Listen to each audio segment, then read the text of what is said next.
Without an adequate understanding of one's data, processing goals, and processing capabilities of the tool being used, poor decisions can occur that can have significant negative impacts. Issues associated with misunderstanding data, processing goals, and processing capabilities can include underestimating the budget and time for review, missed deadlines, or even worse, sanctions. Issues like those noted above can have harmful impacts on cases, clients, and practitioners. With a well-rounded understanding of one's data, processing goals, and processing capabilities of the tool being used, practitioners can mitigate many of the risks associated with e-discovery in modern litigation. While processing can be a broad topic, it's also something that, when viewed from a high level, has a very specific goal. Looking at processing from a high level, this is the phase of discovery in which data is normalized for review, analysis, and/or production. Due to processing steps and capabilities fluctuating between different processing engines, I'm going to target the remaining content of this webinar on processing within the Lexby eDiscovery platform.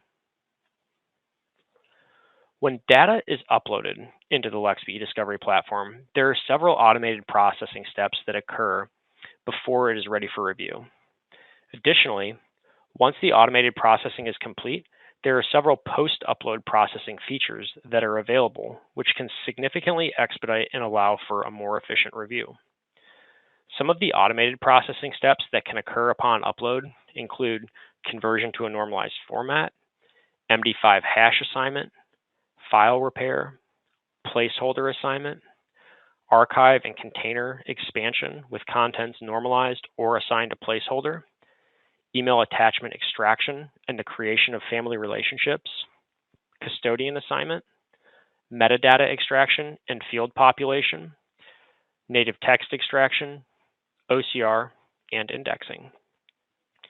Some of the post-upload processing steps that are possible in the Lexby eDiscovery platform include denist, deduplication, near duplication, email threading, case keyword, transcription, image detection, detecting the sentiment of native emails, detecting document language, translation, search term reports, and even auto redaction.